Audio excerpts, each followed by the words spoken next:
The first thing the investigators noticed was that every door in Bellwether was open. Not broken, not unlocked. Open. Front doors, back doors, car doors, the church, the school, even the doors of the empty police station stood wide beneath the rain. At 6:14 a.m. on November 3rd, 1987, a delivery driver entered the village and found 312 houses abandoned. Breakfasts were still warm. Televisions were still playing. A bath had overflowed upstairs in number 16, flooding the ceiling below. At the school, 23 coats hung beside the entrance. No children were found. No adults were found. No bodies were found. The population of Bellwether had disappeared overnight. All 947 of them. The official investigation lasted 11 days. The real one never ended. I was hired to destroy it. My name is Daniel Mercer. I worked for a private records contractor outside London. We handled the things government departments didn't want to store themselves. Old police evidence, damaged tapes, sealed court files. Most of it was boring. Then, a black storage container arrived with no return address. Inside were 46 boxes. Each was stamped OBC ARCHIVE. My instructions were simple. Digitise everything. Make no copies. Destroy the originals. The first box contained Bellwether. Police photographs showed empty streets under grey skies, dinner tables set for families who never returned, a dog tied outside a shop, half-starved but alive.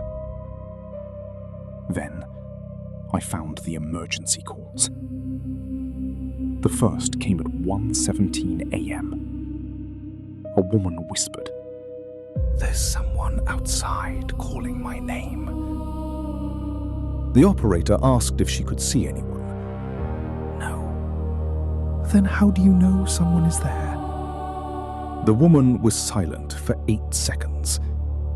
Because it sounds like me. More calls followed. A father reported hearing his dead son in the garden. A teacher said every telephone in the school had started ringing at once. At 2:41 a.m., the village police officer made the final call. There are people walking towards the station. How many? All of them. Who? The whole village.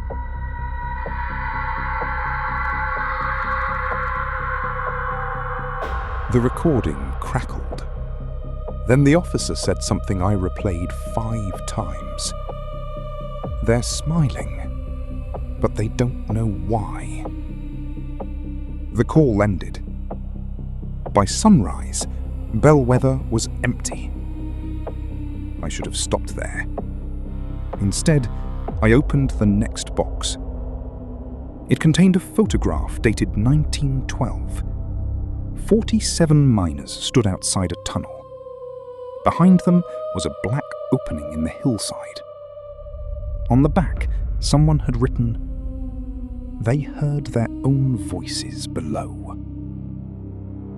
A second photograph showed the tunnel 3 days later.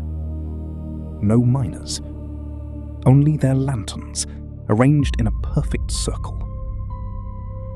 Then I saw the symbol. A circle crossed by 3 vertical lines. I had seen it before. 2 months earlier, I had digitized footage from a warehouse fire. A night security guard had disappeared after reporting a man moving through cameras that should have shown empty rooms. The same symbol was scratched beneath the security desk. I searched the database. I found it in another case. Then another.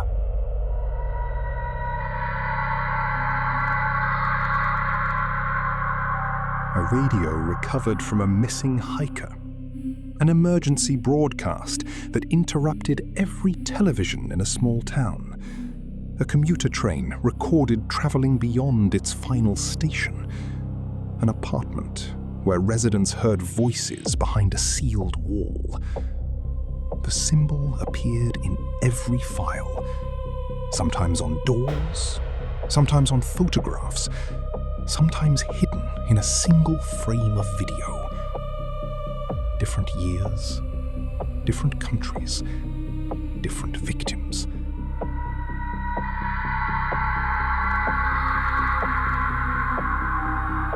The archive called them incidents, but a handwritten note used another word: contact. That night, I took the Bellwether files home. I told myself it was because the deadline was approaching. The truth was that I wanted to understand.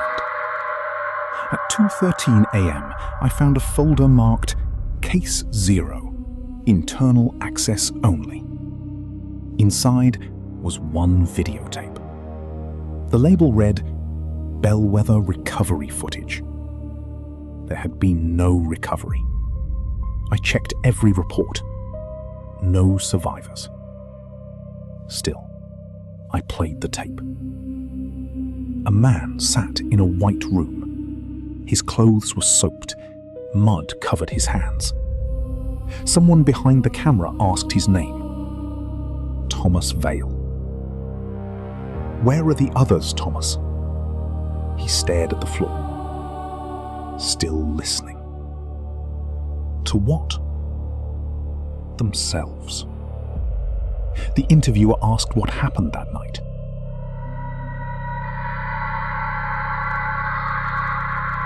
Thomas began to cry. He said the voices started outside the houses.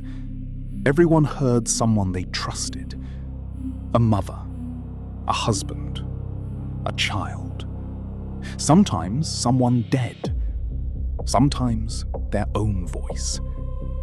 The voices told them to open their doors. Then they told them to walk. Where? Thomas slowly looked at the camera. Down.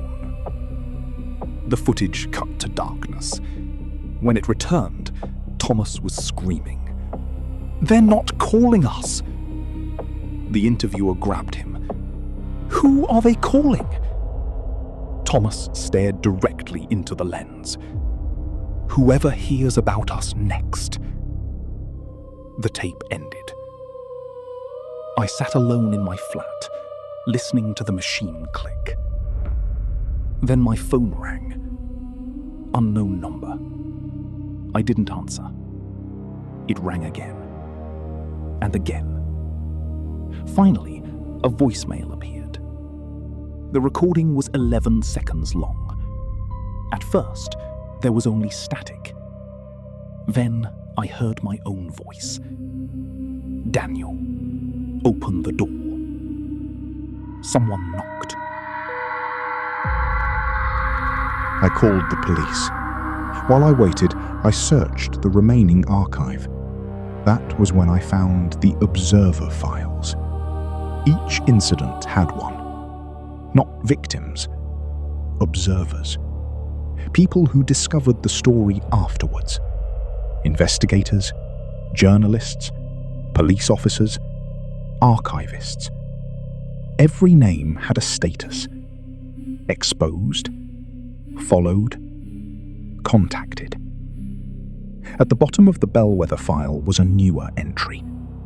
Daniel Mercer. Exposed 21 days ago.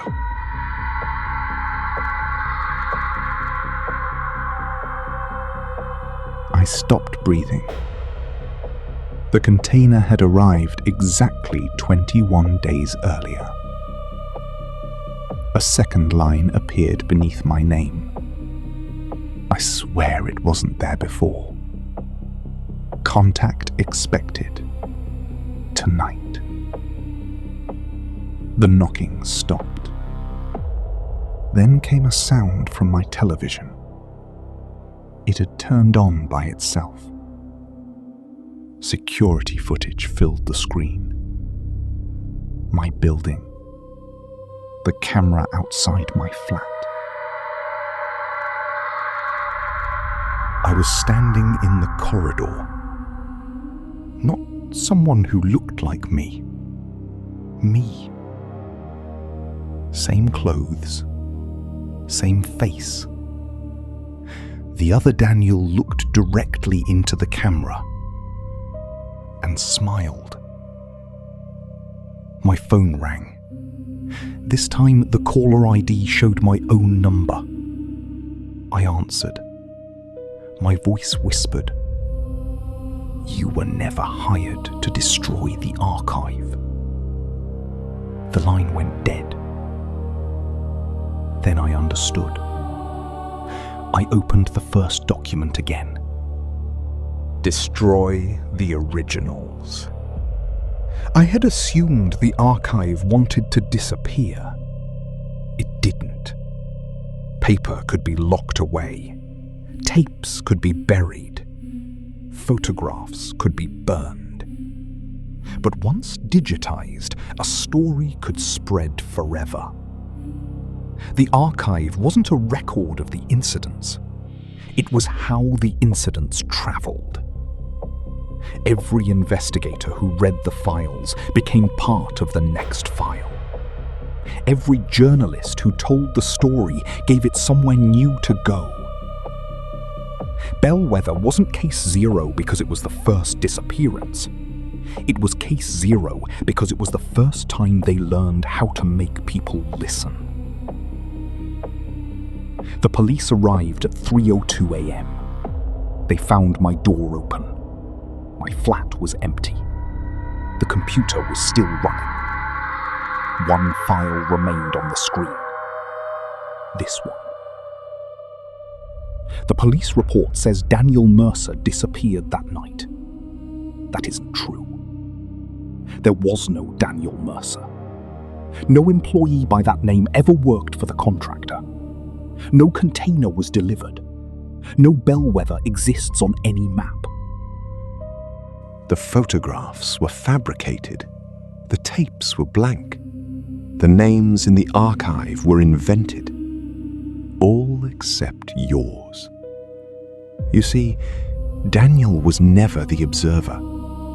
He was the story. A face. A voice. A reason for you to keep listening. We tried emergency broadcasts, radios, telephones, cameras, photographs, trains, tunnels. We thought fear was the door. We were wrong. Curiosity is. And you opened it every time. You listened to the calls. You watched the footage. You followed every case.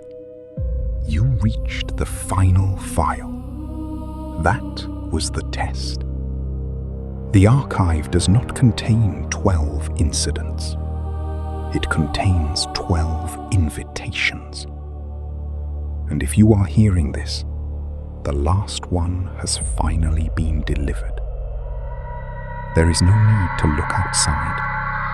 There is no need to check the hallway. We are not there. Not yet. First, we need to know who heard us.